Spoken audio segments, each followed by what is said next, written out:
І тут важливо одразу зняти такий, ну так би мовити, рожевий фільтр, рожеві окуляри. Ось козаки – це не лише про шаблі, походи і свободу. Насамперед, це про спосіб організації людей, організації соціуму, які не довіряли традиційній владі і створили власні закони і власні правила. В більшості держав того часу влада будувалася зверху вниз.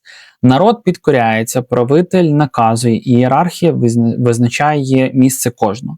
На Січі логіка була іншою. Лідер не отримував владу раз і назавжди, його обирали, і, що найважливіше, його могли усунути в будь-який момент і за волею козаків, якщо він втрачав, власне, довіру козаків. Це дуже сильний сигнал. Влада була легітимною рівно доти, доки її вважали справедливою. Уяви собі, наскільки це відрізнялося від тогочасної Європи, де більшість людей навіть не могли собі просто уявити, що вони мають право впливати на, власне кажучи, свою владу. Для козаків це було нормально загалом. Рішення обговорювалися, авторитет потрібно було заслужити не статусом, а своїми діями. І це формувало дуже цікаву культуру відповідальності перед своєю спільнотою. Саме тут справедливість перестає бути лише моральним відчуттям і стає політичним принципом. Лідер сильний, поки справедливий. Лідер корисний, поки його визнають своїм. Лідер не є недоторканний. Це породжувало свободу, але разом із нею постійну, певну нестабільність. Бо система, де владу можна швидко змінити, дуже гнучка, але її складно бути, так би мовити, певною довгостроковою і її складно бути стабільною. І це один із головних українських парадоксів, які ми бачимо і сьогодні. Козацька модель була надзвичайно ефективною у війні, вона швидко мобілізувала людей, давала мотивацію, створювала відчуття рівності і особистої залученості і особистої участі. Люди боролися не тільки за наказом, вони відчували, що борються за справедливий порядок, у якому вони мають свій певний голос. І саме тому ця система була такою живучою. Але в свою чергу є і зовсім інакший її бік. Там, де свобода і справедливість стоять вище за жорстку дисципліну, завжди виникає ризик внутрішніх конфліктів. Різні групи мають різне уявлення про те, що є справедливим. Це не слабкість характеру, це особливість моделі. Справедливість – поняття живе. Воно залежить від контексту, людей, ситуацій. Те, що одному здається правильним, іншим може здаватися несправедливим. І тут весь час є, так би мовити, підґрунтя для конфлікту. І саме тому козацьке суспільство одночасно виглядало дуже сильним і одночасно дуже крихким. Але є одна річ, яку ця система залишила українцям назавжди. Ідея, що влада не є чимось священним самим по собі, вона повинна доводити свою справедливість і свою легітимність. І якщо цього немає, суспільство має право її ставити під сумнів. Ця ідея пережила століття, навіть тоді, коли козацька епоха вже закінчилася, сам принцип залишився в колективній нашій з вами пам'яті. Люди могли жити під різними державами, але внутрішнє відчуття справедливості продовжувало бути точкою відліку. І це пояснює ще одну дуже важливу річ. Українці дуже погано сприймають владу, яка дистанціюється від людей, від нас з вами. Бо історична легітимність виникала не через титул, а через контакт із спільнотою. Коли цей контакт зникає, довіра просто руйнується. Саме тому українська історія виглядає як хвиля.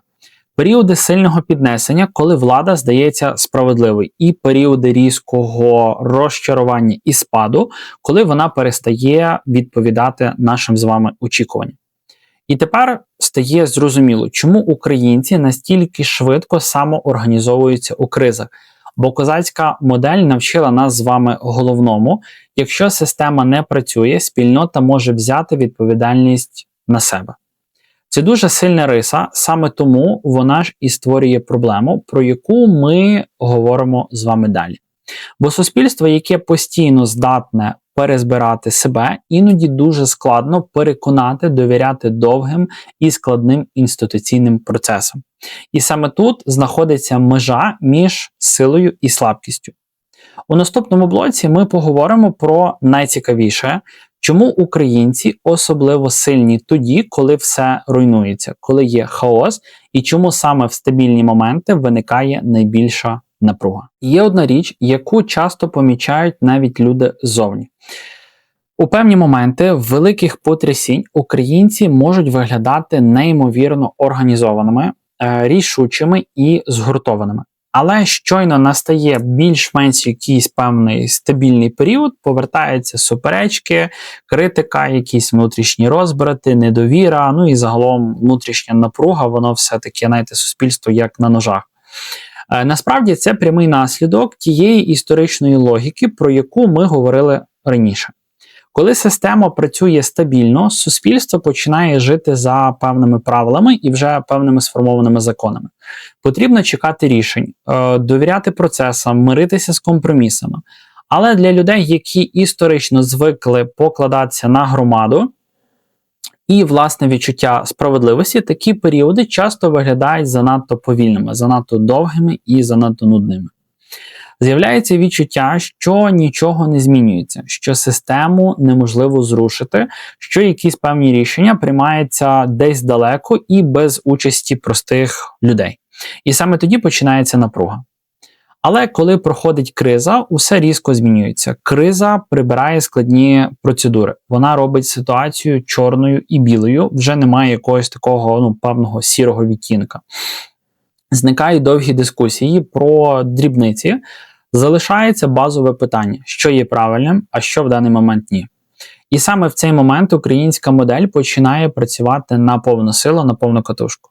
Люди перестають чекати команди зверху, або ззовні. Хтось починає допомагати, хтось організовує інших, хтось бере відповідальність там, де система просто банально не встигає. Це виглядає як спонтанний хаос, але насправді це дуже стара форма самоорганізації. Саме тому під час криз українське суспільство часто виглядає сильнішим за сформовані державні інституції. Не тому, що інституції є слабкими самі по собі і своєю суттю, а тому, що горизонтальні зв'язки запускаються набагато швидше, ніж інституція якась зверху. Громада, знайомі, довіра між людьми – усе це починає працювати майже миттєво. І тут є важлива деталь. Українці не просто реагують на небезпеку, вони реагують на несправедливість цієї небезпеки. Правда, так досить цікаво сформульовано і досить парадоксально. На відчуття, що щось порушує базовий порядок речей. Саме це запускає емоційну енергію, яка перетворюється на дію. У багатьох суспільствах люди в кризу чекають лідера. В українській традиції часто відбувається зовсім інакше. Лідери з'являються вже в процесі дії. Тут вас поверну трошки до такого сучасного екскурсу. Якщо ви пригадаєте, хто вже так свідомо був і так далі, в мене були перші проблиски самосвідомості, 14 рік. Революція Гідності, ось Майдан, і тоді досить цікавий, так би мовити, такий прихід, і звідки взявся Порошенко, тоді, якщо можна пригадати, Майдан, відповідності, як він там вибрався на трактора, і відповідності всі ситуації з Беркутом і так далі. Але, власне кажучи, він як лідер появився і вистрелив саме, власне, в цей момент революції. Ось, і, досить закономірно було, що він дістав таку велику, так би мовити, людську підтримку.